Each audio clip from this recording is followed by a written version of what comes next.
بسم اللہ الرحمن الرحیم۔ محترم ناظرین، السلام علیکم۔ آج کی ویڈیو میں ہم عرب کے معاشرے کے وہ بدترین حالات بیان کریں گے کہ جن میں رسول کریم صلی اللہ علیہ وآلہ وسلم کو نہ صرف اعلان رسالت کرنا تھا بلکہ ان برائیوں کو بھی دور کرنا تھا۔ جزیرہ نمائے عرب کا وہ علاقہ جو مکے اور مدینے کے درمیان ہے اسے حجاز کہتے ہیں۔ یہ وہ علاقہ ہے جس کے دائیں طرف بھی پہاڑیاں تھیں اور بائیں طرف بھی پہاڑیاں تھیں، جس کے نتیجے میں عرب کا یہ علاقہ کہ جس میں پیغمبر اسلام نے اعلان نبوت کیا اور مدینے کا شہر جہاں پیغمبر اسلام ہجرت کر کے تشریف لے گئے، یہ تقریباً ساری دنیا سے کٹ گیا تھا۔ ایک کونے کا علاقہ ہے اور دو پہاڑیوں کے درمیان پورا علاقہ چلا گیا ہے، اسی لیے اس کو حجاز کہتے ہیں۔ عربی میں حجاز رکاوٹ کو کہتے ہیں، جیسے ایک دیوار بنا دی جائے۔ یہ علاقہ تہذیب و تمدن کے لحاظ سے ساری دنیا سے کٹ گیا تھا، ورنہ اس وقت دنیا میں تعلیم بھی تھی، اس وقت دنیا میں فلسفہ بھی تھا یونان کے پاس، اس وقت دنیا میں قانون بھی تھا روم کے پاس، اس وقت دنیا میں علم و حکمت بھی تھی ہندوستان کے اندر، مگر یہ علاقہ کٹ کے رہ گیا تھا سب سے۔ چنانچہ عرب کے لوگوں کے پاس نہ کوئی قانون ہے، نہ کوئی قاعدہ ہے، نہ کوئی تعلیم ہے، نہ کوئی دستور ہے۔ جنگل کا قانون چلتا ہے، جس کی لاٹھی اس کی بھینس۔ یہاں تک کہ ایک عام عرب کو یہ چیز سمجھانا بڑا مشکل تھا کہ تمہارے قبیلے کے باہر جو دوسرے انسان ہیں ان کی عزت اور جان و مال کا احترام کرو۔ عرب کی سمجھ میں یہ بات ہی نہیں آتی کہ ہم کیوں اس کی جان کا احترام کریں، وہ تو ہمارے قبیلے کا ہی نہیں ہے۔ ہم کیوں اس کے مال کا احترام کریں، وہ تو ہمارے خاندان کا نہیں ہے۔ ایسا ان کے ذہنوں میں تصور بیٹھا ہوا تھا کہ انہیں یہ چیز سمجھانا کہ دیکھو وہ بھی ایک انسان ہے، تمہارے قبیلے سے باہر ہے تو کیا ہوا، ہے تو انسان، یہ ان کی سمجھ میں نہیں آ رہا۔ ایک ایسا ماحول بن گیا کہ جو اپنے قبیلے کا ہے اس کی جان کی حفاظت ہم کریں گے، چاہے وہ خطاوار ہی کیوں نہ ہو۔ جب اپنے قبیلے کا ہے اس کے مال کو ہم بچائیں گے، چاہے وہ مال کہیں سے چوری کر کے ہی کیوں نہ لایا ہو۔ اور جو ہمارے قبیلے سے باہر ہے، انتہائی شریف بھی ہے تو موقع ملے گا تو ہم اسے قتل کر دیں گے، انتہائی عزت والا بھی ہے، ہم اس کا مال لوٹ لیں گے۔ یہ ایک تصور آ گیا تھا عربوں میں، اور عربوں کی یہ کیفیت تھی کہ وہ بڑے فخر کے ساتھ اپنے آپ کو ابراہیم و اسماعیل علیہ السلام کی اولاد قرار دیتے تھے، لیکن نہ ان کو یہ معلوم کہ حضرت ابراہیم علیہ السلام کون تھے، نہ یہ پتا کہ حضرت اسماعیل علیہ السلام کون تھے۔ نبوت کیا چیز ہے اس کا تصور تک نہیں تھا۔ ہاں، ایک چیز تھی عربوں کے پاس، وہ یہ کہ ان کے پاس اللہ کا تصور تھا۔ اللہ وہ لوگ کسے کہتے تھے؟ اللہ کا مقصد تھا سب سے بڑا پروردگار، سب سے بڑا خدا، یعنی جو انہوں نے 360 چھوٹے چھوٹے خدا بنا رکھے تھے، جو بت رکھے تھے، وہ یہ جانتے تھے کہ یہ کچھ بھی نہیں ہیں، ان کی کچھ حیثیت و طاقت نہیں ہے۔ اصل جو ہے وہ وہی خدا ہے جس کا نام انہوں نے بھی اللہ رکھا ہوا تھا کہ ان سب کے اوپر وہ ہے۔ مگر یہ جو ہمارے چھوٹے چھوٹے بت ہیں، یہ ہمارے اور اس کے درمیان ایک وسیلہ ہیں، ہمیں اس خدا تک پہنچانے والے ہیں۔ اگر ہم ان کو راضی کر دیں تو وہ خود بخود راضی ہو جائے گا، اگر یہ ہم سے ناراض ہو جائیں تو وہ خدا بھی ہم سے کبھی راضی نہیں ہو سکتا۔ یہ ایک خرابی ان میں تھی، ورنہ توحید کا تھوڑا بہت تصور ان کے پاس تھا کہ سب سے بڑا وہ خدا ہے، یعنی اللہ تعالی۔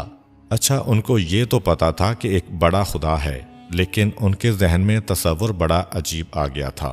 چنانچہ ہر عرب اپنے مال میں سے 2 حصے نکالتا تھا، ایک اللہ کے لیے اور ایک اپنے چھوٹے خداؤں کے لیے، جس میں لات، منات، عزا، حبل، اساف اور نائلہ وغیرہ شامل ہیں۔ یہ مانتے تھے کہ یہ جو خدا ہم نے بنائے ہیں یہ چھوٹے ہیں اور وہ خدا بڑا ہے، مگر اس کے باوجود آہستہ آہستہ ان کی یہ حالت ہو گئی کہ اصلی خدا کو خدا تو مان رہے ہیں مگر اس کو بھول گئے۔ ساری ان کی امیدیں، دعائیں اور دین ان چھوٹے خداؤں تک ہو گیا، اور اس حد تک پہنچ گیا کہ تاریخ بتاتی ہے کہ ان کے خداؤں میں سے ایک خدا کا نام لات ہے، جس کا ذکر قرآن میں بھی آیا ہے۔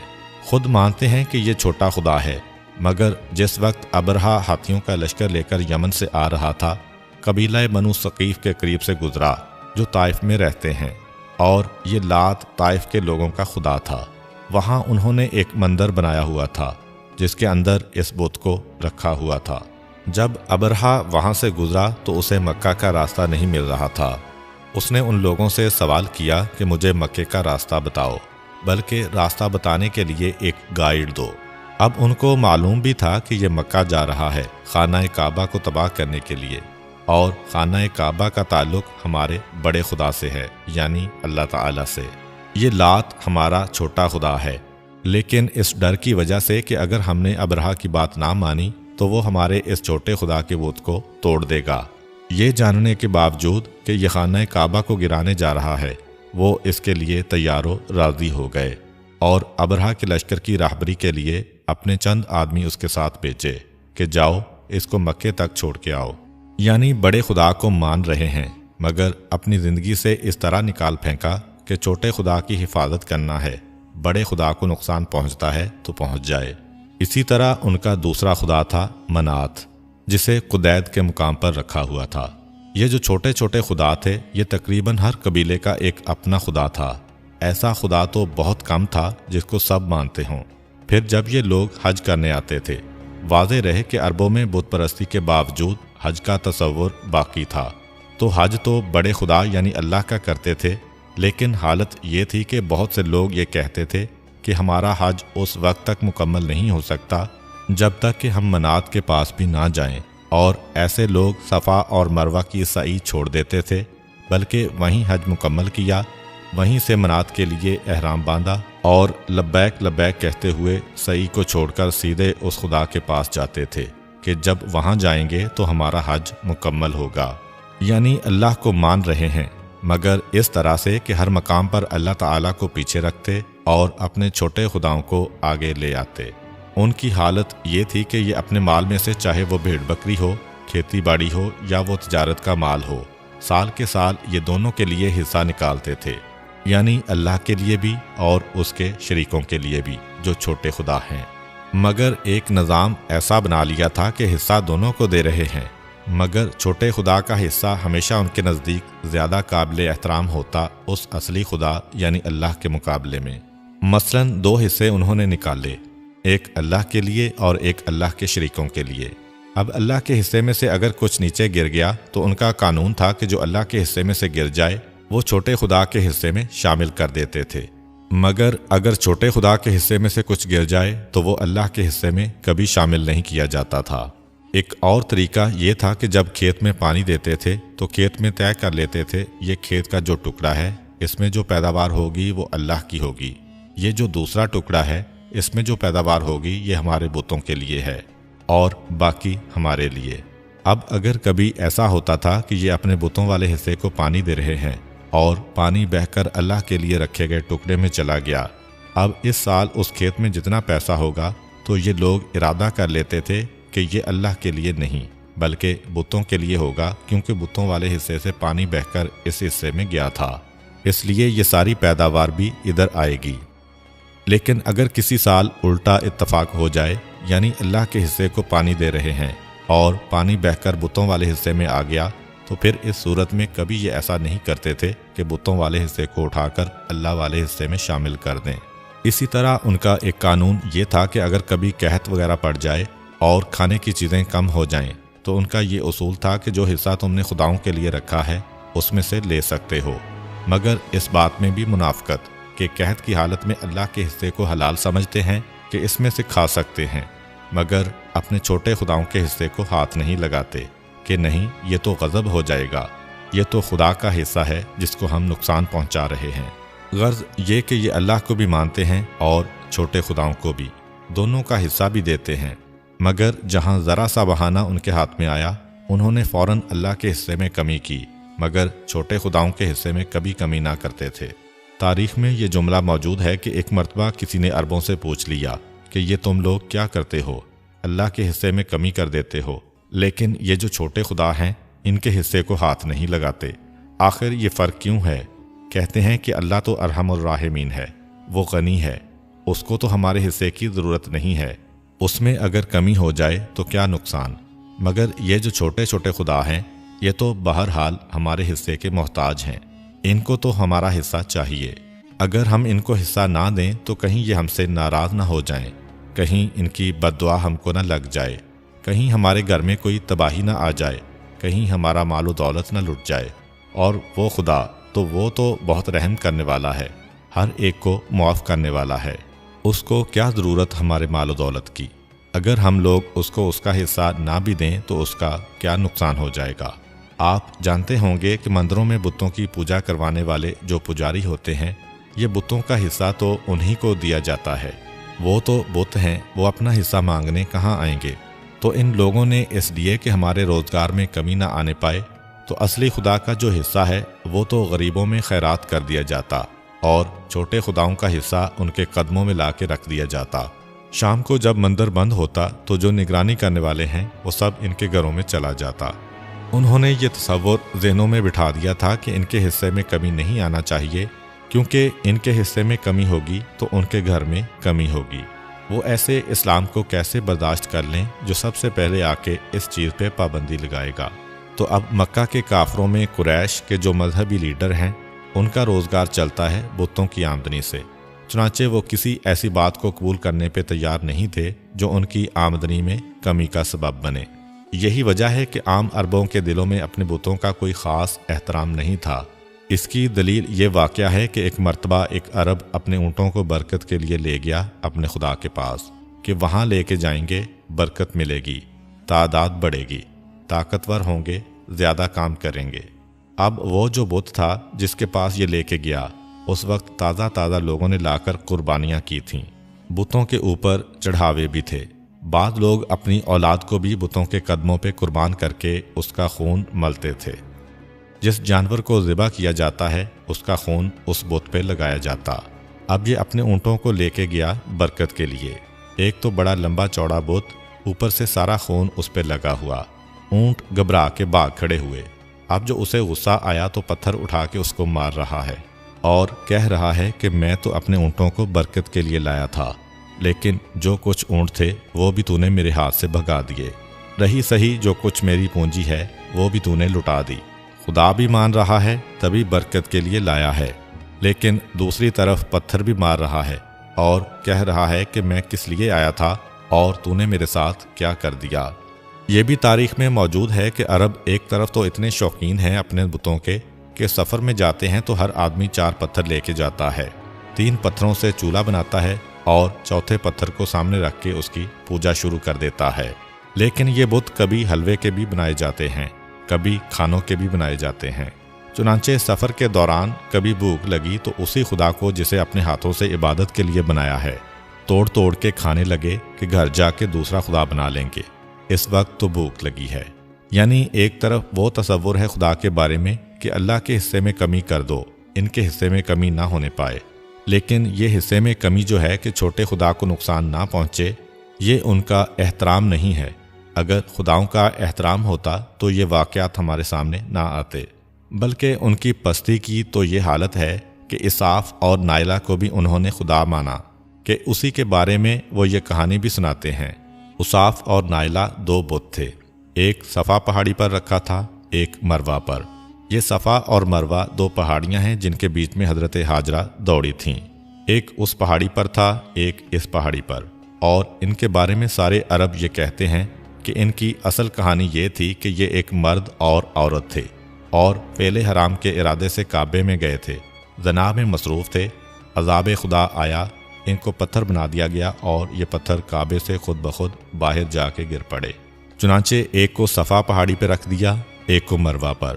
اب خود مانتے ہیں کہ یہ وہ مجرم ہیں جو خانہ خدا کے اندر حالت زنا میں مصروف تھے جب ان پر عذاب آیا، مگر ان کی بھی پوجا شروع ہو گئی، ان کے بھی آگے جھکنے لگے۔ اس کا مطلب یہ ہوا کہ عربوں کے پاس بتوں کا تصور احترام نہیں ہے۔ پھر کیا بات ہے کہ جب رسول اللہ صلی اللہ علیہ وآلہ وسلم آتے ہیں تو سب سے بڑی مخالفت اسی بات پہ ہوتی ہے، یہاں تک کہ ایک منزل پہ تو بات یہاں تک پہنچ گئی تھی کہ اے محمد صلی اللہ علیہ وآلہ وسلم، ایسا کرو کہ ہم تمہارے خداؤں کو مان لیتے ہیں، تم ہم کو فقط اتنی اجازت دے دو کہ ان بتوں کو ہم اپنے گھروں میں رکھ سکیں۔ یعنی ایک طرف اتنی بے احترامی اور دوسری طرف اتنا خیال۔ تو وجہ یہی تھی کہ جو مذہبی لیڈر تھے اس زمانے کے، جیسے ابو جہل ہے، ابو لہب ہے، ان کی روٹی اسی پہ چلتی تھی کہ قوم جہالت میں رہے، جھوٹے خداؤں کو مانتی رہے۔ جھوٹے خداؤں اور قوم کے درمیان وہ اپنی چودراہٹ کو باقی رکھیں۔ یہ سب سے بڑا سبب تھا جس نے بعد میں پیغمبر اسلام کی انتہائی مخالفت میں بڑا نمایاں حصہ لیا۔ اتنے سارے بت بنائے، پھر بتوں کے سلسلے میں انہوں نے اپنی ایک شریعت بھی بنا لی تھی۔ مثلاً بتوں کے اوپر نظر و نیاز کی جاتی، اس کے لیے خود ساختہ شریعت بنائی گئی۔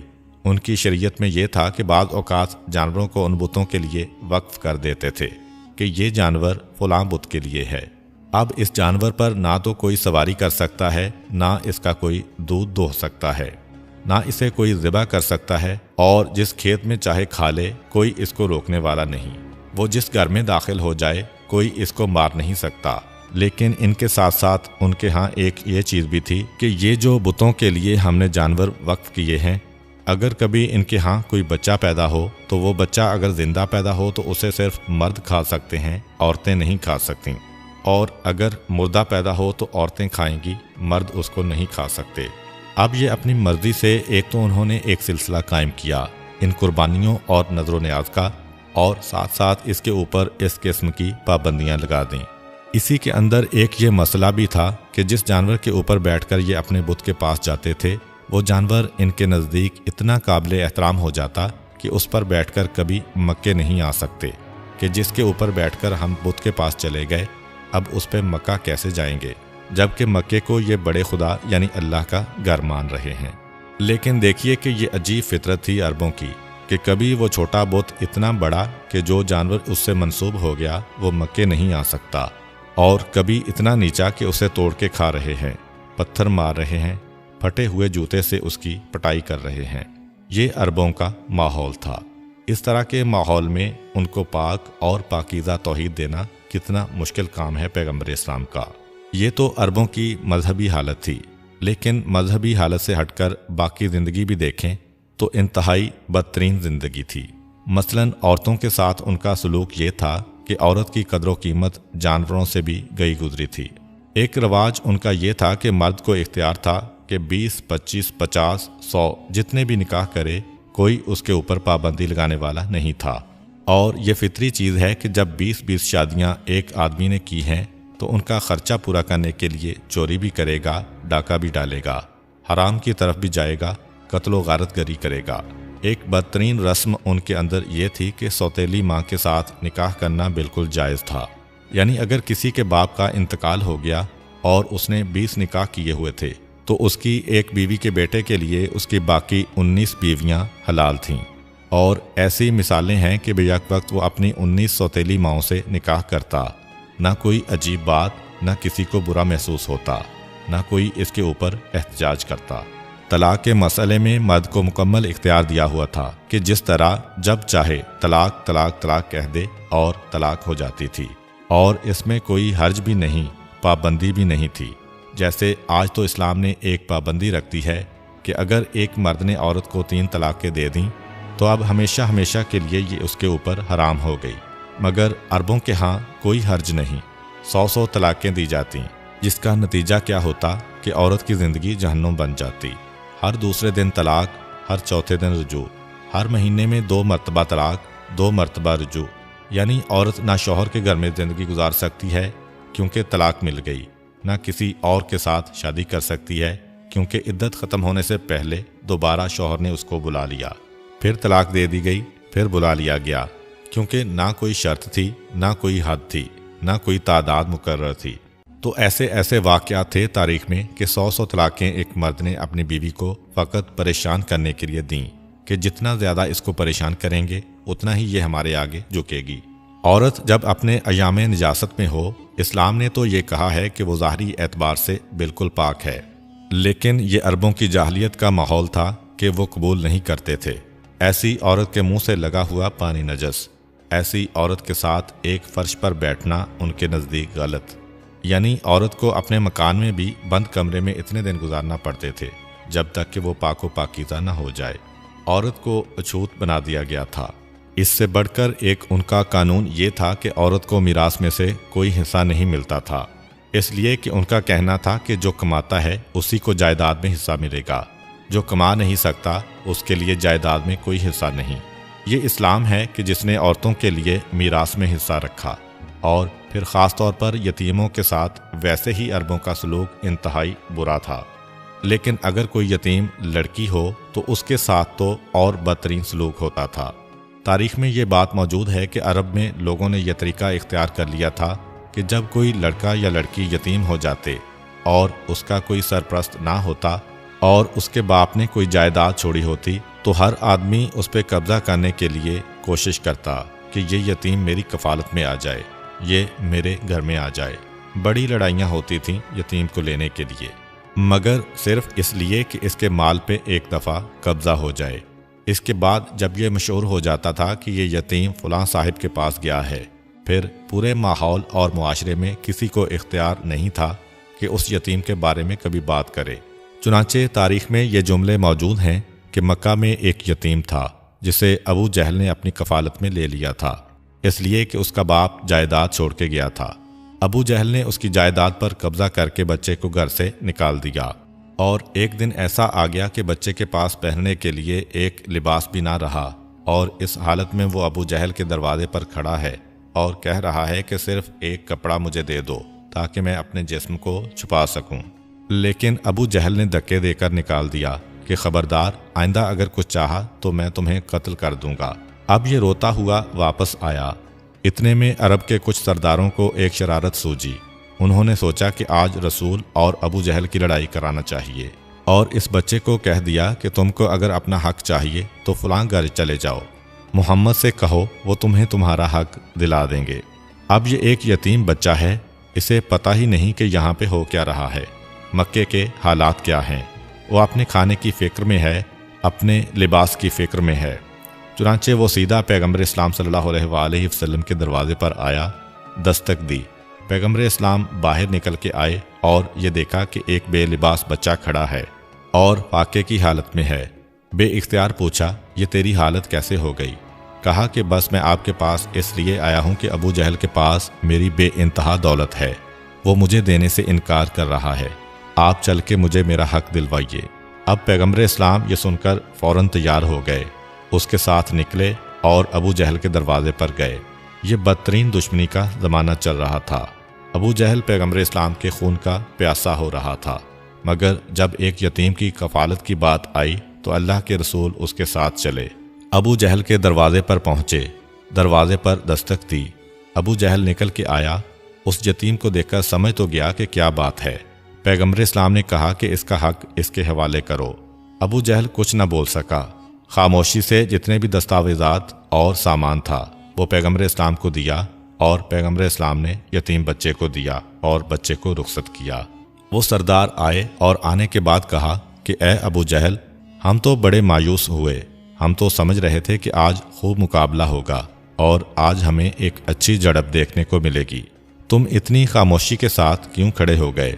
کہا کہ کیا کروں، جیسے ہی محمد میرے پاس آئے مجھے ایسا لگا کہ میری دائیں اور بائیں پسلیوں میں جیسے کسی نے کوئی ہتھیار داخل کر دیا ہو، نہ میری زبان حرکت کر رہی ہے نہ میرا جسم، اور جیسے ہی میں نے وعدہ کیا میں نے دیکھا کہ میں ایک مرتبہ آرام کی حالت میں آ گیا ہوں، اس نے مجھے مجبور کر دیا اور مجھے حق دینا پڑا۔ اب دیکھیے کہ ابو جہل جیسا شخص اتنا مالدار ہے کہ اسے کوئی ضرورت نہیں ہے پیسے کی، دوسرے الفاظ میں یہ یتیم کے مال پہ جو اس نے قبضہ کیا یہ اس کے گھر میں پڑا ہوا سڑ رہا ہوگا، مگر اس کے باوجود واپس نہیں کرتا، اس لیے کہ فطرت میں ظلم داخل ہو گیا ہے۔ مزہ آتا ہے کسی کو پریشانی میں دیکھ کر، لیکن یتیم بچوں کی جب یہ حالت تھی تو یتیم بچیوں کی حالت تو اس سے بھی زیادہ خراب تھی کہ اگر کوئی بچی یتیم ہو جاتی تو اس پہ فوراً قبضہ کر لیا جاتا، اور پھر بڑے ہونے کے بعد اگر وہ حسین و جمیل نکلتی تو فوراً اس سے شادی کر لی جاتی تاکہ اس کی دولت سے بھی فائدہ اٹھائیں اور اس کے حسن سے بھی فائدہ اٹھائیں۔ نہ اسے مہر دینا پڑے گا نہ نان و نفقہ، کیونکہ اس کا کوئی پوچھنے والا ہی نہیں ہے، اور اگر وہ لڑکی بڑے ہو کر بدصورت نکلتی ہے تو اس کو مجبور کیا جاتا کہ وہ ان دو میں سے کوئی ایک طریقہ اختیار کرے۔ عرب میں نکاح کا ایک عجیب طریقہ تھا، اور وہ طریقہ یہ تھا کہ وہ یتیم بچیاں کہ جن کا کوئی سرپرست نہیں ہے، یا وہ کنیزیں جو عرب لے کے آتے ہیں، اور عرب میں کنیز کس کا نام ہے؟ کوئی بھی شریف عورت اکیلے کسی راستے سے جا رہی ہے، پر شرط یہ ہے کہ اپنے قبیلے سے باہر ہو،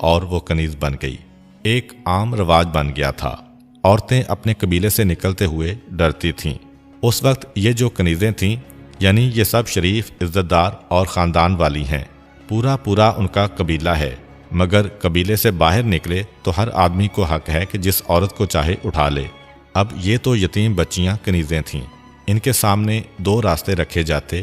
پہلا راستہ یہ رکھا جاتا تھا کہ تمہیں ہر مہینے اپنے مالک کو اتنے درہم یا دینار دینا ہے، اور اس کے دو طریقے ہیں، یا تو یہ کہ تم نکاح کرو اور اپنے شوہر سے یہ پیسہ لے کے دو۔ مگر کیسا نکاح؟ ایک عورت ایک وقت میں 10 سے 12 سے 15 مردوں سے نکاح کرتی ہے، اور ہر ایک سے اس کا ماہانہ نان و نفقہ طے ہو جاتا ہے۔ یہ لوگ اس کو پیسے دیتے ہیں اور اپنی حاجت پوری کرتے ہیں۔ ایک عورت کو یہ اختیار ہے، اب اختیار تو ہے، اسے پیسے ملتے ہیں، پیسے لے کر اپنے مالک کو دے دیتی ہے۔ اسے عربوں میں نکاح کہا جاتا تھا، یعنی اس کو اتنا ہی قابل احترام سمجھا جاتا تھا جیسے ایک عورت ایک مرد کے نکاح میں ہو۔ کوئی فرق ہی نہیں تھا عرب میں دونوں عورتوں کے مقام میں، دونوں عورتوں کی برابر عزت کی جاتی تھی۔ اب جب کبھی کوئی اولاد پیدا ہو گئی تو ماں کی مرضی، وہ 15 یا 20 میں سے جس سے یہ کہہ دے کہ یہ تمہارا بیٹا ہے، وہ اس کا بیٹا مانا جاتا تھا، اور سارے حق اسی باپ کو ادا کرنا پڑتے تھے۔ تو یتیم بچیوں کو مجبور کیا جاتا تھا کہ یا تو وہ اس طرح کا نکاح کر آئیں، اور یا پھر وہ طریقہ کہ یہ عورتیں اپنے گھر کے اوپر جھنڈا لگائیں۔ ایسے گھروں کا نام مواخیر رکھا گیا تھا، اور جھنڈا لگانے کا مقصد یہ ہے کہ اس گھر کے اندر رہنے والی عورت وہ ہر مرد کو دعوت دیتی ہے، پر شرط یہ کہ جو اس کا خرچہ ہے وہ اس کو دے دیا جائے۔ اس طرح سے یہ پیسے جمع کر کے اپنے مالکوں کے حوالے کیا کرتی تھیں۔ مکے میں جگہ جگہ جھنڈے والی عورتوں کے گھر مشہور تھے۔ اب یہ جو جھنڈے والی عورتیں ہیں، اول تو یہ خود اس کی عادی ہو گئیں، ورنہ یہ کہ جس مالک کو ان کے پاس سے پیسے جا رہے ہیں، اس مالک کا کتنا نقصان ہوگا اگر وہ اسلام کو قبول کر لیتا ہے۔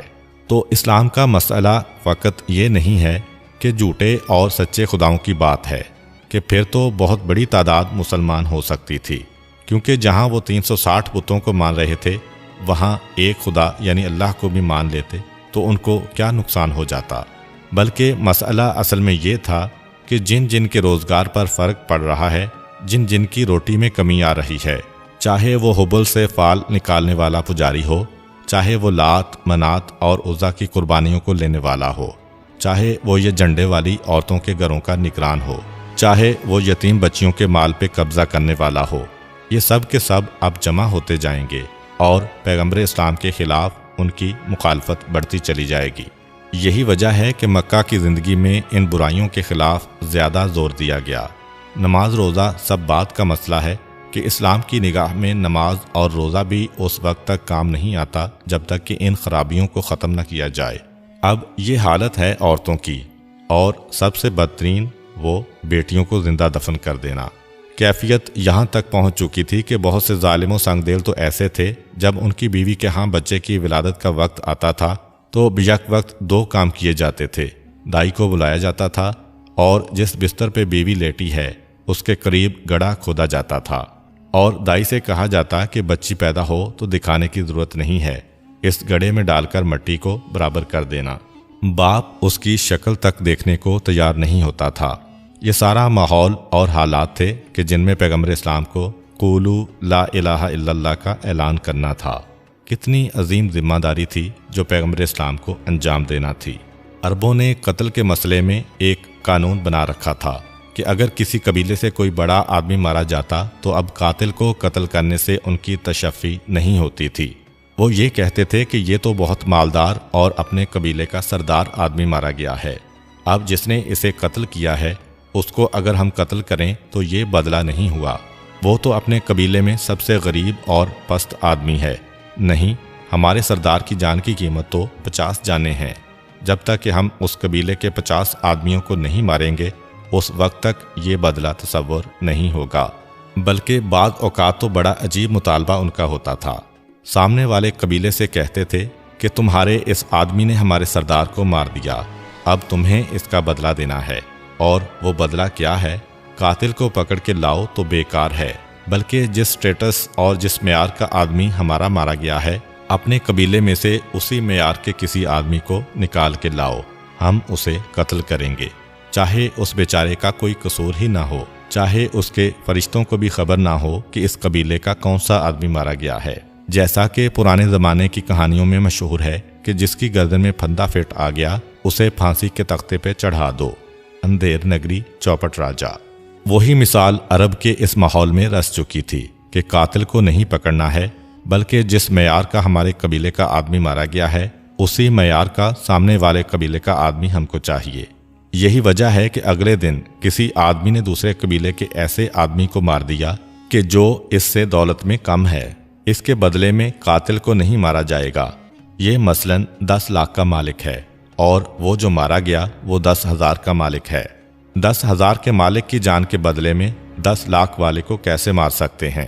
اس لیے اول تو اس کے قاتل کو کوئی سزا نہ دو، اور اگر سزا دینا ہے تو اس قبیلے کا کوئی ایسا آدمی ڈھونڈو کہ جو پیسے کے اعتبار سے مرنے والے کے برابر ہو، چاہے وہ بے گناہ ہو، مگر اسے پھانسی کے تختے پہ چڑھا دو۔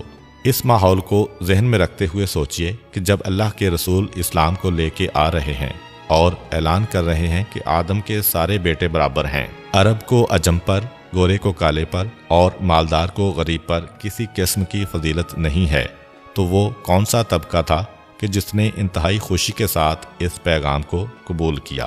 یہ وہ غریب لوگ ہیں، یہ وہ بے حیثیت لوگ ہیں کہ جن کو ڈاکہ زنی کی یا چوری کی وہ عادت نہیں ہے، کیونکہ عرب کے قبیلے میں جو بھی مالدار ہے وہ عام طور پر یا تو ڈاکہ ڈالنے کی وجہ سے مالدار ہے، یا دوسروں کے حق پہ قبضہ کرنے کی وجہ سے مالدار ہے، یا چوری کی وجہ سے مالدار ہے۔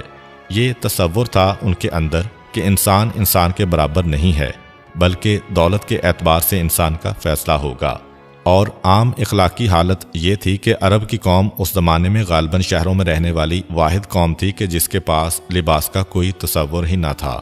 لباس پہنتے تھے مگر فیشن کے اعتبار سے، جسم چھپانے کا کوئی تصور نہیں تھا، اس لیے بلا جھجک جہاں ان کا دل چاہتا لباس اتار دیتے تھے، اور ذرہ برابر شرم و حیا کا احساس نہیں تھا، حتیٰ کہ ان کی عورتیں اس معاملے میں مردوں سے بھی آگے تھیں۔ عربوں کی حالت یہ ہو گئی تھی کہ حقدار کو بے حق کرنا اور بے حق کو حق دے دینا عام طریقہ بن گیا تھا۔ اسلام نے آ کر اس کو میراث کے معاملے میں مٹایا۔ مثلاً ان کا میراث کے معاملے میں ایک اصول تھا کہ اگر کسی نے دوسرے آدمی کو اپنا بھائی بنا لیا، یا کسی کو اپنا بیٹا بنا لیا، یا اگر کسی کو اپنا باپ بنا لیا، تو یہ جس آدمی نے نیا رشتہ قائم کیا ہے، جب اس کا انتقال ہو جاتا تو اس کی جائیداد میں سے اس کو بھی حصہ دیا جاتا کہ جسے اس نے از خود رشتہ دار بنایا ہے۔ آپ نے دیکھا ہوگا آج اسلامی معاشرے میں بھی بعض جگہ یہ رواج ہے کہ منہ بولے بہن بھائی بن جاتے ہیں، جبکہ شرعاً اس کی کوئی حیثیت ہی نہیں ہے، یہ حرام ہے۔ اور اگر فقط اس لیے کہ ایک نے دوسرے سے کہا کہ تم میری بہن ہو، اس کو بہن کا رشتہ سمجھ لیا گیا اور پردے کے حکم کی پابندی نہ کی گئی، تو اسلام میں یہ گناہ کبیرہ ہے۔ لیکن یہ رواج آج تک ہمارے بعض علاقوں میں موجود ہے۔ اسی طرح اولاد نہیں ہو رہی تو کسی کا بچہ گود لے کر پالنا شروع کر دیا جس کے ساتھ کوئی خونی رشتہ بھی نہیں ہے، تو شروع میں تو یہ محسوس نہیں ہوگا، لیکن جب یہ بچہ یا بچی جوان ہوگی تو بچی کے لیے اس کا باپ نامحرم ہوگا، اسی طرح بچے کے لیے اس کی ماں نامحرم ہوگی۔ یہ سارا تصور عربوں کی جاہلیت سے چلا آ رہا ہے۔ اسلام نے آ کر اس تصور کو ختم کیا۔ منہ بولے رشتے کی کوئی اہمیت نہیں ہے، چنانچہ میراث کے اندر اس سلسلے کو ختم کروایا۔ تمہارے منہ بولے بھائی اور منہ بولی اولاد کو تمہاری جائیداد میں سے کچھ نہ ملے گا، اس لیے کہ عرب کے معاشرے میں تو کثرت سے ایسے واقعات ہو رہے تھے کہ اگر کوئی اپنی اولاد سے ناراض ہو گیا تو اولاد کو کیسے بے حق کرتے، اس نے کسی کو اپنا منہ بولا بھائی بنا کر اپنی جائیداد اس کے حوالے کر دی۔ اسلام نے ان تمام رشتوں کو ختم کر دیا اور کہا کہ جائیداد کا معاملہ ہے یا پردے کا معاملہ ہے یا کسی قسم کا اور مسئلہ ہے، خونی رشتے کی اہمیت زیادہ ہے، منہ بولے رشتے کی کوئی حیثیت نہیں ہے۔ عربوں کی خرابیوں میں ایک خرابی اپنی بیٹیوں کو زندہ دفن کرنے کی خرابی تھی۔ ان میں یہ ایک عام طریقہ تھا کہ بیٹی پیدا ہوتی تو اسے دفن کر دیا جاتا، اور اپنی بیٹیوں کو قتل کرنے کے لیے ان کے پاس 3 وجوہات تھیں۔ بعض لوگ اپنی بیٹیوں کو اس لیے قتل کرتے تھے کہ جو ان کے بت تھے ان کے قدموں پر اپنی بیٹی کے خون کا نذرانہ پیش کیا کرتے تھے۔ بعض لوگ اس لیے اپنی بیٹیوں کو قتل کرتے تھے کہ غربت و تنگ دستی کی وجہ سے وہ پریشان ہو جاتے تھے اور ان کو دو چیزوں کا احساس تھا، لڑکا ہوگا اسے پالیں گے، وہ بڑا ہو کر ہمارا قوت بازو بنے گا، اس کی وجہ سے ہماری معاشی حالت بہتر ہوگی، لڑکی ہوگی یہ بڑی ہوگی تو اس کی شادی کرنا پڑے گی، اور یہ جو کچھ ہمارے پاس جمع شدہ ہے یہ سب یہ لڑکی لے کر چلی جائے گی۔ اور بڑے افسوس کے ساتھ یہ کہنا پڑتا ہے کہ یہ سوچ آج تک ہمارے معاشرے میں کسی نہ کسی حد تک باقی ہے۔ اس کے ساتھ ان کا ذہن یہ بھی ہوتا تھا کہ لڑکے کو ہم نے جوان کیا تو ہمارے دشمنوں کے خلاف ہمارا ساتھی بنے گا، لڑکی کو جوان کیا تو ہر جنگ میں یہ خطرہ رہے گا کہ مددگار تو کہاں بنے گی، الٹا اس کی جان اور اس کی عزت کی حفاظت کا خیال رہے گا۔ اس لیے بہتر طریقہ یہ ہے کہ بچپن میں ہی اسے قتل کر ڈالو تاکہ نہ رہے بانس نہ بجے بانسری۔ اور تیسرا اور آخری تصور یہ تھا کہ ہم جو ساری زندگی تکبر اور غرور سے زندگی گزارتے رہے، اگر یہ لڑکی جوان ہو گئی تو داماد کے سامنے بہرحال ناک نیچی ہو جائے گی، اس کے سامنے جھکنا پڑے گا، اور عرب کی وہ غیرت اس کو برداشت کرنے کے لیے تیار نہیں ہے۔ چنانچہ نتیجہ یہ نکلتا کہ عورت حاملہ ہے، شوہر گھر سے یہ کہہ کے نکل جاتا کہ گڑھا کھدوا کے تیار رکھو، اگر بیٹی پیدا ہوئی تو مجھے شکل دکھانے کی بھی ضرورت نہیں ہے، جیسے ہی پیدا ہو گھڑے میں ڈال کر گھڑے کو برابر کر دینا۔ اور اگر کوئی خوش قسمتی سے کوئی بیٹی اس طرح سے اپنے باپ کے ہاتھ سے بچ بھی جائے تو اس کا یہ حشر ہوتا کہ ایک مرتبہ پیغمبر اسلام صلی اللہ علیہ وآلہ وسلم کے پاس عرب کے اسی ماحول کا کوئی شخص اسلام قبول کرنے کے بعد آیا اور کہا کہ اے اللہ کے رسول، میں نے اسلام کو قبول کر لیا، مگر ایک خیال بار بار میرے دل میں آ رہا ہے جو مجھے اذیت پہنچا رہا ہے، وہ یہ کہ ایک مرتبہ میری بیوی حاملہ تھی اور مجھے ضروری کام سے مکے سے باہر جانا پڑا، میں جاتے جاتے کہہ گیا تھا کہ دیکھو اگر لڑکی ہوئی تو اسے دفن کر دینا۔ اس سے پہلے میرے ہاں 6 بیٹیاں پیدا ہو چکی تھیں جنہیں میں اپنے ہاتھوں سے پیدا ہوتے ہی دفن کر چکا تھا، مگر اس دفعہ میں بیوی کو پیغام دے کر سفر پر چلا گیا۔ جب 2-3 مہینے بعد واپس آیا اور بیوی سے سوال کیا کہ کیا ہوا، اس نے کہا کہ بیٹی ہوئی تھی اور میں نے دفن کر دی۔ اسی طرح سے کئی سال گزر گئے اور ایک بات میں نے محسوس کی کہ میری بیوی اکثر پڑوس میں جاتی ہے اور پڑوسی کی جو بچی ہے اس کے ساتھ بے انتہا محبت سے پیش آتی ہے، یہاں تک کہ میں جھنجھلا جاتا تھا کہ وہ شوہر کو چھوڑ کر ایک غیر مرد کے گھر میں جا کر اس کی بیٹی کو اتنی محبت کیوں کر رہی ہے۔ چنانچہ ایک دفعہ میں نے اپنی بیوی پر بہت دباؤ ڈالا تو اس نے مجھ سے کہا کہ یہ راز جو آج تک میں نے چھپایا تھا، آج میں اس کو سینے میں محفوظ نہیں کر پا رہی ہوں، اب مجھے اگلنا پڑے گا، یہ تمہاری ہی بیٹی ہے، 6 بیٹیوں کو تم پہلے ہی قتل کر چکے تھے، مجھے معلوم تھا کہ اسے بھی قتل کر دو گے۔ چنانچہ جب یہ پیدا ہوئی تو میں نے پڑوسی سے درخواست کی اور اس نے میری بیٹی کو اپنے گھر میں رکھنے کی حامی بھر لی، تو در حقیقت یہ تمہاری بیٹی ہے۔ اور جب رات کھل گیا تو میری بیوی گئی اور اس بیٹی کو اپنے گھر لے آئی، 4-5 سال کی بچی تھی۔ بیوی نے بتایا کہ یہ تمہارا باپ ہے، وہ بابا بابا کہتی ہوئی آ کر میرے گلے سے لپٹ گئی۔ جیسے ہی وہ میرے گلے سے لپٹی، وہ جو غیرت کا ایک تصور اور بیٹیوں سے نفرت کا ایک جذبہ تھا بے اختیار میرے دل میں ابھر آیا۔ پھر میں نے اپنی بیٹی سے کہا کہ چلو میرے ساتھ، میں تمہیں باہر لے جانا چاہتا ہوں۔ وہ بڑی خوش کہ 5 سال میں پہلی مرتبہ باپ کے ساتھ باہر جا رہی ہے۔ میں اسے لے کر مکہ کے باہر پہنچا۔ صحرا کے اندر میں نے زمین کو کھودا، قبر تیار کی، اپنے ہاتھوں سے اس بیٹی کو جو میرے سینے سے لپٹی ہوئی تھی اسے اپنے آپ سے جدا کر کے اس قبر میں ڈالا، اور جس وقت میں نے قبر میں ریت بھرنا شروع کی تو دیکھا کہ وہ میری بچی ہاتھ ہلا ہلا کر بار بار مجھے پکار رہی ہے، مگر اللہ کے رسول اس وقت میرے اوپر کوئی اثر نہ ہوا۔ لیکن اسلام لانے کے بعد بار بار میرے ذہن میں میری وہ بیٹی آتی ہے کہ جس پر قبر میں مٹی ڈالی جا رہی ہے اور وہ ہاتھ ہلا ہلا کے باہر آنا چاہتی ہے۔ روایت میں ہے کہ پیغمبر اسلام اتنا روئے کہ آپ کے آنسوؤں سے آپ کی داڑھی مبارک تر ہو گئی۔ یہ منظر دیکھ کر بعض اصحاب رسول نے اس کو روکنا چاہا کہ بس اب خاموش ہو جا، مگر پیغمبر اسلام نے کہا کہ نہیں، اسے یہ تذکرہ بار بار کرنے دو، جب اسے اتنا سخت احساس ہے تو یہ ذکر بار بار ہونا چاہیے۔ وہ آدمی گھبرا کے کہتا ہے مگر اللہ کے رسول اب کیا ہوگا؟ پیغمبر اسلام نے کہا کہ اسلام اپنے سے پہلے کے سارے گناہ معاف کر دیتا ہے، اس لیے یہ گناہ معاف تو ہو گیا، مگر جو کچھ تو نے کیا اس کا نقصان بہرحال تمہیں اس دنیا میں برداشت کرنا ہے۔ اندازہ کریں کہ اس سخت ترین ماحول میں پیغمبر اسلام کو تبلیغ کرنا ہے، جو اپنے جگر کے ٹکڑے، جو اپنے خون، اپنی اولاد پر رحم نہ کھائے۔ پیغمبر اسلام کو ایسے ویسے جانوروں کو انسان بنانا ہے، یہ کتنا مشکل کام ہے۔ لیکن یہ بات بھی ذہن میں رہے کہ یہ جو طریقہ تھا یہ عرب کے ہر قبیلے اور ہر انسان کا طریقہ نہ تھا۔ بدترین سے بدترین ماحول میں بھی کچھ نیک بندے ہوتے ہیں۔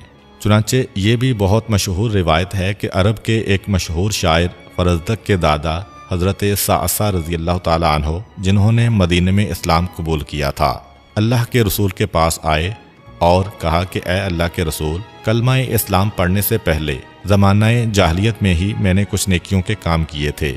ان میں سے ایک یہ بھی ہے کہ میں نے 360 ایسی لڑکیوں کو بچایا تھا جنہیں ان کے باپ اپنے ہاتھوں سے قبر میں دفن کرنا چاہتے تھے۔ اللہ کے رسول، کیا یہ میری نیکی پروردگار کی بارگاہ میں قبول ہے یا نہیں؟ پیغمبر اسلام نے کہا کہ بے شک قبول ہے، اور اس کا سب سے بڑا انعام اللہ نے تمہیں یہ دیا ہے کہ تمہیں اسلام کی ہدایت کر دی اور تم کلمہ پڑھ کے مسلمان ہو گئے۔ تو یہ حضرت صعصع ایک شخصیت ہیں، 360 لڑکیوں کو انہوں نے بچایا ہے۔ ایسی اور بھی شخصیتیں ہیں۔ اسی طرح کچھ اور قبیلے تھے، جیسے کہ بنی ہاشم کا قبیلہ، جناب خدیجہ کا قبیلہ، جہاں پہ اس قسم کا رسم و رواج نہ تھا، لیکن مجموعی اعتبار سے اکثریت کی یہ حالت تھی۔ یہ واقعات آپ کو یہ سمجھنے میں مدد دیں گے کہ مکہ کے کافر کتنے ظالم و سنگ دل تھے۔ پیغمبر اسلام کو ان کے دلوں کو نرم کرنا تھا، ان شکی لوگوں کو اسلام کی جانب لانا تھا۔ اور پھر یہ ساری خرابیاں تو اپنی جگہ تھیں ہی، بالخصوص عرب میں قبیلہ قریش کے لوگوں میں، جو دعوت اسلام کے مخالفین میں سب سے خطرناک قبیلہ بنا تھا، انہوں نے ان ساری خرابیوں کے ساتھ ایک نئی خرابی ایجاد کی تھی جس کا نام تھا ہومس، ہے میم سین۔ یہ ایک رسم نکالی تھی قریشیوں نے، جس کی وجہ سے یہ اسلام کو قبول کرنے پہ تیار نہیں تھے۔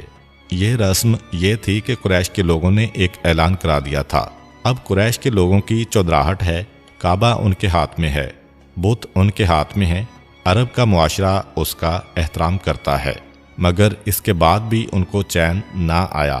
اپنی سرداری کو بڑھانے کے لیے انہوں نے ایک اعلان کرا دیا تھا کہ قریش کا انسان غیر قریش کے مقابلے میں ہمیشہ افضل ہوگا، اس لیے کہ یہ مکے میں رہتا ہے، یہ حرم میں رہتا ہے اور کعبے کی دیکھ بھال کرتا ہے، اس کا مقام دوسروں سے بلند ہے۔ اور جب شروع میں قریش نے یہ چیز پھیلائی تو کیونکہ مکہ ان کے ہاتھ میں ہے، یہ جو اعلان کرتے ہیں کعبے میں وہ سارے عرب میں پہنچ جاتا ہے، تو واقعاً عرب کے قبیلے اس اعلان میں آ گئے، قریشیوں کی عزت بڑھ گئی۔ اسے دیکھ کر مکے کے اندر رہنے والے 2-4 اور قبیلوں نے احتجاج کیا کہ تم نے اپنے آپ کو کیوں بڑا کر لیا، ہم بھی تو تمہارے ساتھ مکہ میں ہی رہتے ہیں، عرب میں ہی رہتے ہیں۔ تو 3-4 اور قبیلوں کو قریش نے اپنے ساتھ ملا لیا، ایک قسم کا متحدہ محاذ بنا لیا، فقط اپنی اس برتری اور چدراہٹ کو باقی رکھنے کے لیے، اور اعلان کر دیا کہ آج سے ہمارے ساتھ یہ 4-5 قبیلے بھی عام عربوں سے زیادہ افضل ہو گئے ہیں۔ اب اس افضل ہونے کا نتیجہ کیا نکلا؟ نتیجہ یہ نکلا کہ ہم کوئی وہ کام نہیں کریں گے جو عام عرب کرتے ہیں، اور جو کام ہم کرتے ہیں وہ کسی عام عرب کو کرنے کی اجازت نہیں دی جائے گی۔ اور اس کے نتیجے میں حج جیسی عبادت میں بھی انہوں نے دخل دیا۔ قریش اپنے آپ کو افضل سمجھ رہے ہیں، جس کا نتیجہ یہ نکلا کہ حج جو عربوں میں حضرت ابراہیم علیہ السلام کے زمانے سے اب تک جاری تھا، ساری خرابیوں کے آنے کے باوجود حج کے طریقے کو انہوں نے نہیں چھیڑا تھا، مگر قریش نے اس میں بھی تبدیلی کر دی۔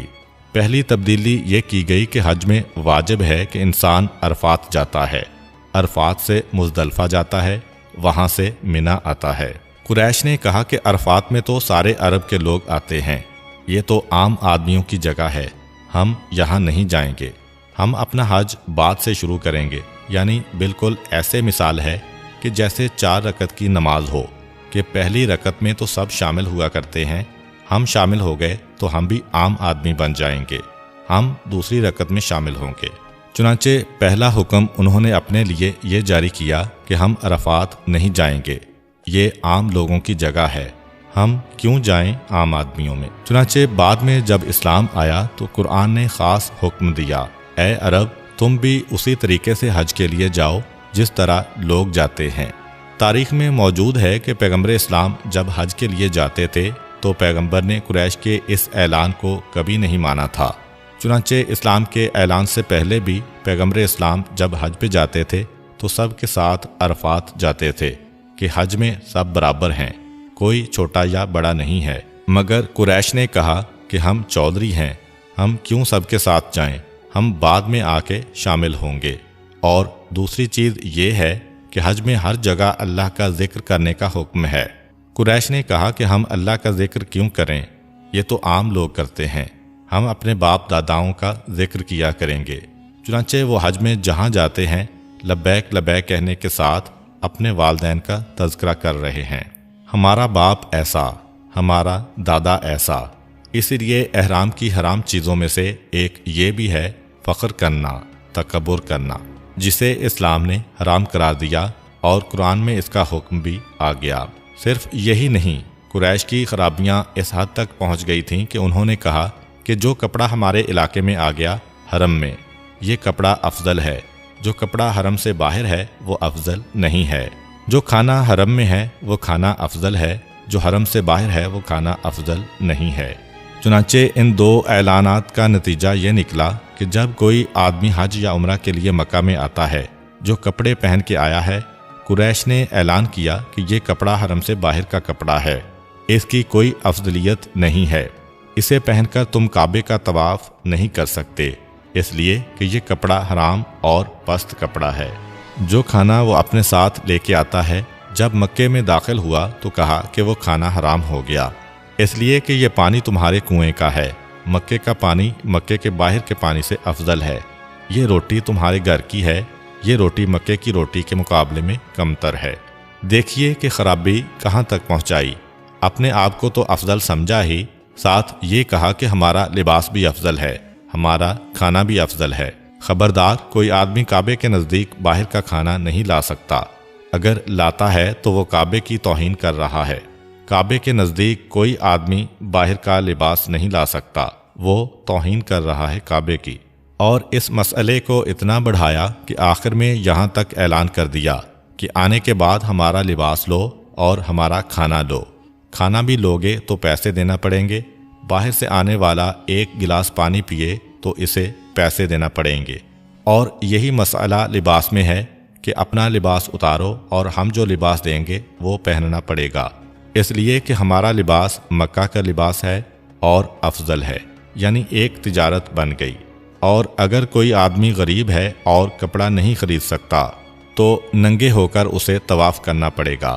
یہ اسی وجہ سے عربوں میں رواج داخل ہو گیا کہ قریشیوں نے اعلان کیا کہ کپڑا ہم سے لو ورنہ ننگے ہو کر طواف کرو، اور پھر آخر میں انہوں نے اس مسئلے کو اتنا بڑھا دیا کہ اگر کوئی شخص ننگے ہو کر طواف نہیں کر سکتا کسی مجبوری سے، اور شرم مجبوری نہیں ہے، وہ تو تصور ہی نہیں ہے عربوں کے اندر، مرد ہو یا عورت ہر ایک اسی حالت میں طواف کیا کرتا تھا۔ لیکن فرض کیجئے کہ مکے میں لو چل رہی ہے، کپڑے اتارے گا تو مر جانے کا خطرہ ہے۔ اب قریش نے کہا کہ اچھا اپنے کپڑے پہن تو لو، لیکن کیونکہ یہ کپڑے حرم کے باہر کے ہیں اور تم نے یہ گستاخی کی کہ انہیں پہن کے حرم میں داخل ہو گئے، مجبوری کی وجہ سے ہم اجازت دیتے ہیں، مگر جیسے ہی حرم سے نکلو گے یہ کپڑا پھینک دینا پڑے گا۔ چنانچہ عربوں میں ان کپڑوں کی ایسی نفرت پیدا ہو گئی کہ ہم اور آپ کتے اور سور سے اتنی نفرت نہیں کرتے جتنے عرب اس کپڑے سے نفرت کرتے تھے جو مجبوری میں ان کو پہننا پڑتا تھا۔ اسی طریقے کو ختم کرنے کے لیے قرآن کی یہ آیتیں نازل ہوئیں۔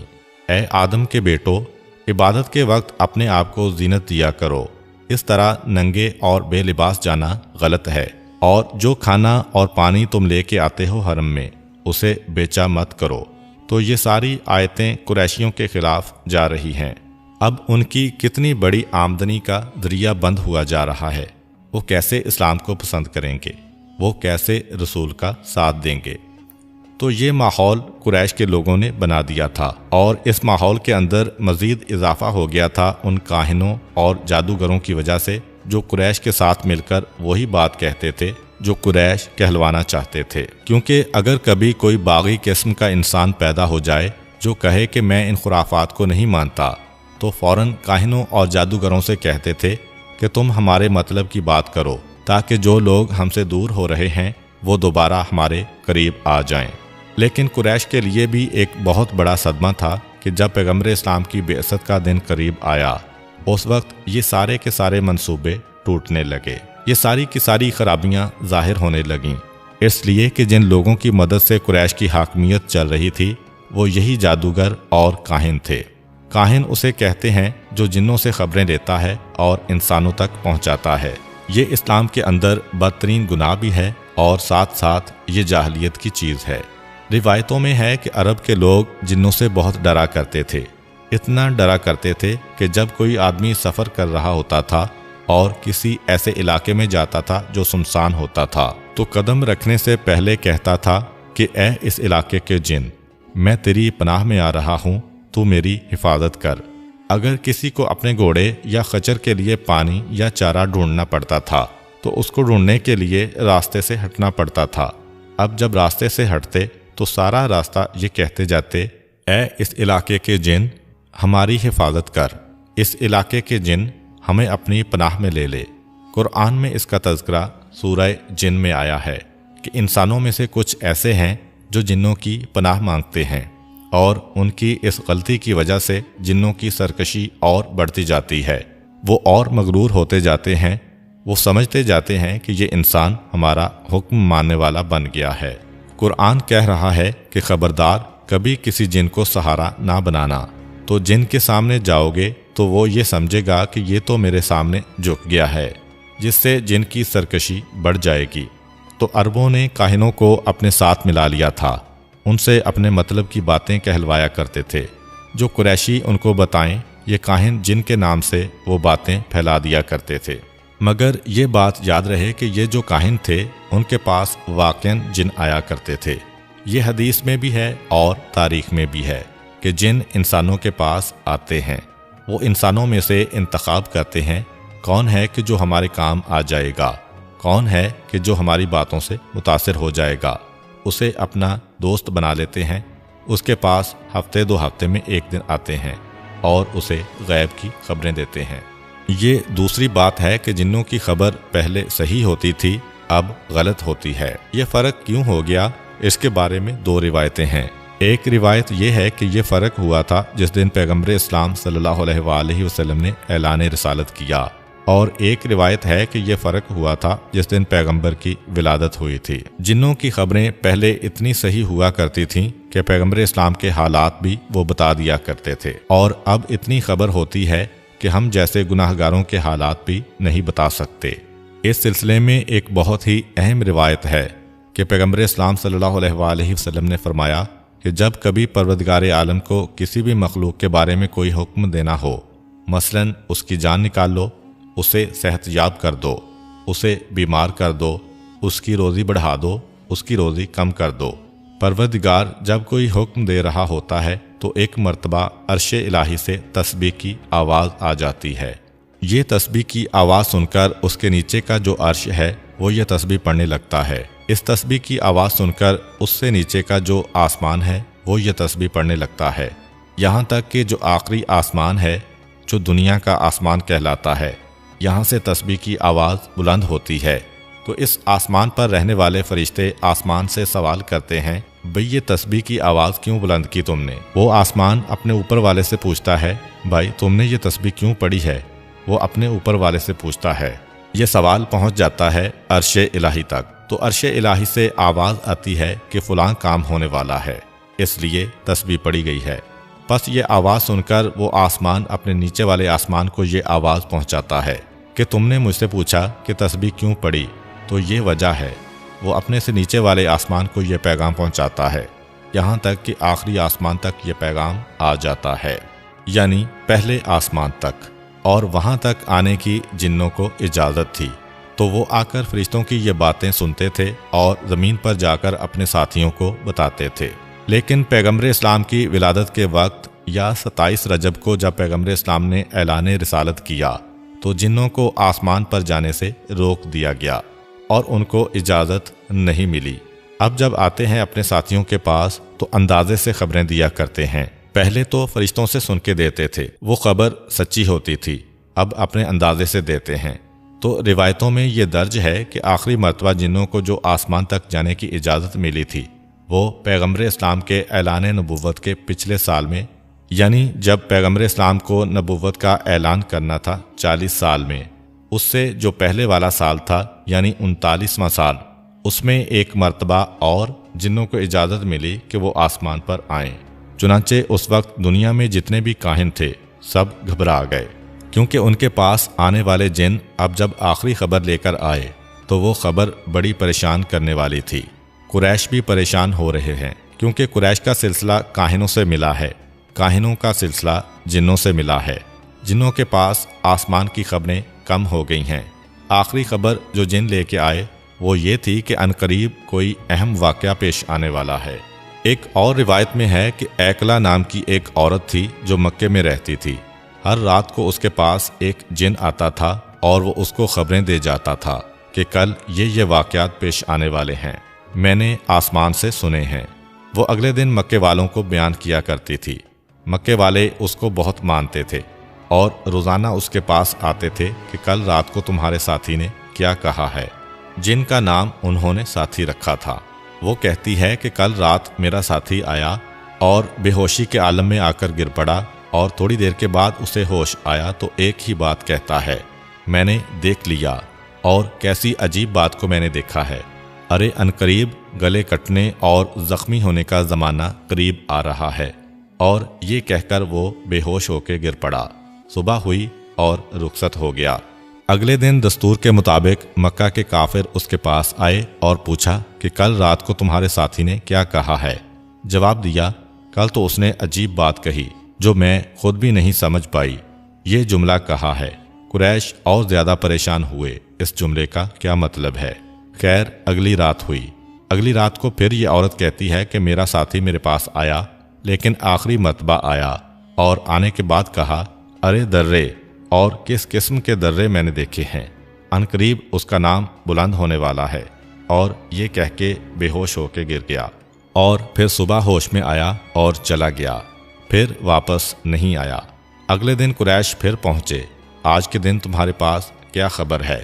کہا کہ آج کے دن تو اس نے یہ خبر دی ہے کہ میں نے درے دیکھے ہیں، ایسے درے کہ جو اس کا نام بلند کرنے والے ہیں۔ قریش کی سمجھ میں پھر بھی نہیں آیا، چنانچہ اسی لیے تاریخوں میں لکھا ہے جب جنگ احد ہوئی تھی اور وہ درے والا مارکہ پیش آیا، جب پیغمبر اسلام نے درے پر 50 سپاہی رکھے تھے اور وہ درہ چھوڑ کے چلے گئے تھے، اور پیچھے سے قریش نے حملہ کیا اور بعد میں وہ شکست کھا گئے، تب مکہ میں یہ بات پھیل گئی تھی۔ آج ایکلا کی خبر صحیح ہوئی ہے، جو اس دن دروں کی بات کر رہی تھی، اس نے خبر دی تھی اس آخری رسول کے بارے میں۔ تو اب جو آخری زمانہ ہے، کاہنوں اور جنوں کی خبریں بھی بڑھتی جا رہی ہیں، وہ اپنے ماننے والوں کے لیے مختلف خبریں لا رہے ہیں۔ چنانچہ تاریخ میں یہ بھی ہے کہ یمن کے علاقے میں ایک بہت بڑا کاہن تھا۔ ایک صبح جب وہ اٹھا تو لوگ گروہ در گروہ اس کے پاس پہنچنے لگے اور کہنے لگے کہ اے کاہن، مکے سے ایک عجیب خبر آئی ہے کہ وہاں ایک آدمی نے رسالت کا دعویٰ کیا ہے، اپنے ساتھی سے پوچھ کے بتاؤ کہ یہ کیا بات ہے۔ وہ پہاڑی پہ چڑھا، پوری قوم اس کے ساتھ ہے، اور وہ مکہ کی طرف رخ کر کے تلوار پہ ہاتھ رکھ کے کھڑا ہو گیا۔ تھوڑی دیر تک کھڑا رہا، پھر اس کا جسم لرزنے لگا اور اس کے بعد سر کو جھٹکا دیتا ہے اور پھر اپنی قوم کو دیکھ کر کہتا ہے، اے میری قوم، وہ آدمی بالکل سچا ہے، بہت مختصر مدت تم میں رہے گا، لیکن جس نے اس کو نہیں مانا وہ دھوکہ کھائے گا، اس لیے کہ میرے ساتھی نے مجھے یہی بتایا ہے۔ مقصد یہ کہ یہ ساری نشانیاں قریش کے سامنے پہنچنے لگیں۔ دوسرے الفاظ میں کہہ سکتے ہیں کہ مکہ کے ان قریشیوں کو یہ پتہ چل گیا تھا اس ذریعے سے بھی جس پر ان کا ایمان تھا کہ یہ رسول سچا رسول ہے۔ پھر اتنی مخالفت کس لیے ہوئی؟ وہ وجوہات وہی ہیں جو اس سے پہلے آپ سن چکے ہیں، اور فقط یہی نہیں بلکہ تاریخ بتاتی ہے کہ جیسے جیسے اعلان رسالت کا زمانہ قریب آتا جا رہا تھا، اب ہر چیز میں تبدیلی آ رہی تھی۔ جس طرح پیغمبر اسلام کی ولادت سے پہلے بہت ساری تبدیلیاں آئیں، مگر وہ تو ایک رات کی تبدیلیاں تھیں، لیکن اعلان رسالت سے پہلے تو پورا سال بہت عجیب انداز کا سال گزرا ہے، حتیٰ یہ کہ جن عربوں کا جنوں اور کاہنوں سے کوئی تعلق نہیں ہے، پروردگار نے ان تک بھی رسالت کا پیغام پہنچایا۔ چنانچہ یہ بھی ایک مشہور روایت ہے کہ عربوں کا ایک قبیلہ ہے، وہ اپنے بتوں کے قدموں پر قربان کرنے کے لیے ایک بچڑے کو لے کے گیا اور لے جا کر اس کے قدموں پہ قربان کر دیا۔ اس کا خون بہنے لگا۔ اب یہ انتظار کر رہے ہیں کہ سارا خون بہہ جائے تو ہم اس کے گوشت کو تقسیم کرائیں۔ جیسے کہ پہلے بیان ہوا، ایک حصہ اللہ کا اور ایک حصہ بتوں کا رکھا جاتا تھا، مگر اس سے پہلے کہ سارا خون بہہ جائے اس بچڑے میں سے ایک خوفناک آواز نکلی کہ میں دیکھ رہا ہوں عنقریب ذلیل و خوار ہونے والے ہیں، اور میں دیکھ رہا ہوں کہ عربی زبان کے اندر ایک مرد کھڑے ہو کر آواز دے گا، لا الہ الا اللہ۔ یعنی سارے کے سارے پجاریوں نے بھی اور بھینٹ چڑھانے والوں نے بھی اپنے کانوں سے یہ سب سنا۔ تاریخ یہ بتاتی ہے کہ اسی زمانے میں جب پیغمبر گھر سے غار حرا جاتے ہیں، غار حرا سے گھر آتے ہیں، خصوصیت کے ساتھ مکہ کی سرزمین میں جتنے درخت اور پتھر تھے سب سے السلام علیکہ یا رسول اللہ کی آواز بلند ہونے لگی، یعنی واقعات بڑھتے جا رہے ہیں۔ یہی سبب ہے کہ پیغمبر اسلام نے قریش کے مجمعوں میں جانا بند کر دیا، فقط غار حرا میں رہتے ہیں، اس لیے کہ اگر پیغمبر اسلام کعبے میں چلے جائیں تو دیوار کعبہ سے السلام علیکم یا رسول اللہ کی نئی آواز آنے لگتی ہے۔ پہلے یہ آواز نہیں آتی تھی۔ جس راستے سے گزر جائیں پتھر یہ آواز دیں، درخت یہ آواز دیں، جانور اس طرح سلام کریں۔ پیغمبر اسلام غار حرا میں تشریف فرما ہیں۔ ماحول یہ بنا کہ ایک طرف کاہنوں کے جن یہ آخری خبر دے کے جا رہے ہیں کہ اب ہم دوبارہ تمہارے پاس نہیں آئیں گے، بس خبر سن لو کہ آخری رسول آنے والا ہے۔ دوسری جانب بتوں کے قدموں سے یہ آواز بلند ہونا شروع ہو گئی ہے کہ ہمیں ذلیل و خوار ہونا ہے۔ اور تیسری جانب مکہ کا ہر بے جان ذرہ، چاہے وہ درخت ہو چاہے وہ پتھر ہو، سب پیغمبر اسلام کی رسالت کا اعلان کر رہے ہیں۔ چنانچہ یہ سب ماحول بن چکا تھا جب 27 رجب کے قریب اللہ تعالیٰ کی طرف سے اعلان رسالت کا حکم پیغمبر اسلام صلی اللہ علیہ وآلہ وسلم کو ملتا ہے۔ محترم ناظرین، انشاءاللہ اگلی ویڈیو میں ہم غار حرا میں نبی کریم صلی اللہ علیہ وآلہ وسلم پر نازل ہونے والی پہلی وحی کے حالات بیان کریں گے۔ امید کرتا ہوں کہ آپ کو آج کی ویڈیو اچھی لگی ہوگی۔ اگر آپ کو ہماری ویڈیو اچھی لگی ہے تو ویڈیو کو لائک کریں اور مزید اس طرح کی ویڈیوز دیکھنے کے لیے ہمارا چینل سبسکرائب کر لیں۔ ملتے ہیں نیکسٹ ویڈیو میں، اجازت دیجیے، اللہ حافظ۔